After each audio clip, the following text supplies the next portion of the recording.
ఏవండోయ్! సరిగ్గా సంవత్సరం క్రితం చెల్లి పెళ్ళికి పట్టు చీర కట్టుకుందామని దాని మీద జాకెట్ నేనే కుట్టుకుంటానని మొదలుపెట్టా. అన్నమాట ప్రకారంగానే కుట్టుకున్నాను కూడా. చూడండి అది ఇది. కానీ మొత్తం కుట్టలేదు. సగం కుట్టి సగం వదిలేసా. చెల్లి పెళ్లి అయింది. చెల్లి పెళ్ళయి సంవత్సరం అయింది. అయినా మనం మట్టికి జాకెట్ అస్సలు పూర్తి చేయలా. అప్పుడు ఫ్రేమ్ ఎలా పెట్టానో అప్పటి నుంచి ఇప్పటికి అలానే వదిలేసా. ఏ అంత తీరిక లేకుండా ఉంటావా అంటారేమో. ఏం చేస్తాం, తీరికుంటే ఓపికుండదు, ఓపికుంటే తీరికుండదు. ఈ 2 ఉంటే మా బుడ్డోడి సహకారం ఉండదు. అదనమాట సంగతి. చూసారా వాడి ట్రైన్ బొమ్మ కూడా ఎంత పదిలంగా దాచానో నా కవర్‌లో పెట్టి. అప్పుడు వాడు ఆడుకుంటూ, ఆడుకుంటూ దాంట్లో ఏసాడు. అప్పటి నుంచి ఇప్పటికి ఉండిపోయింది అలానే.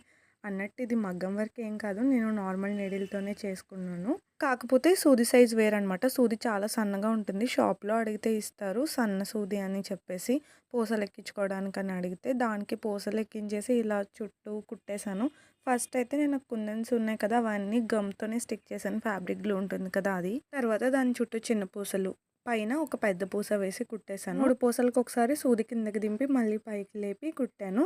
కుందన్‌కైతే ఒక్క మూడే వేశాను. ఇన్నాళ్ళకయింది. ఇంకొక హ్యాండ్ బుటీస్ కుడితే ఈ జాకెట్ అయితే కంప్లీట్ అయిపోతుంది. ఇందుకే ఇవి ఇంత నల్లగా ఉన్నాయేంటా అని చూస్తున్నారా? నేను బయటే వదిలేసాను కదా 1 ఇయర్ నుంచి, అందుకే నల్లగా అయిపోయాయి. ఒకవేళ బాల్ చైన్ కనుక వచ్చేస్తే పీకేసి వేరే కొత్త చైన్ అంటిద్దాం అనుకుంటున్నాను. మరి ఏమవుతుందో. మొత్తం కంప్లీట్ అయిపోయాక మీకు మళ్ళీ డీటెయిల్‌గా చూపిస్తానులెండి. మళ్ళీ నెక్స్ట్ వీడియోలో కలుద్దాం. బాయ్. అన్నట్టు ఇది ఎలా ఉంది? బానే ఉందంటారా?